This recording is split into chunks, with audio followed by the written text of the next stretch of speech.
ada namanya buah labu Jepang. Nah, buah labu Jepang, dan ini buah kentang. Nah, buah kentang, dan ini buah beliping wuluh. 2 biji. Nah, ada bawang,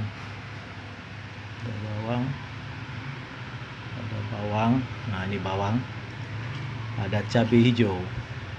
Mana dia cabai hijau ya? Nah, ada cabai hijau. Nah, cabai hijau. Nah, jadi kita masukkan dulu ke tempat memasak ya. Nah, kita masukkan ke sini. Nah, masukkan ke sini. Nah, masukkan ke sini. Nah, lalu kita berikan air.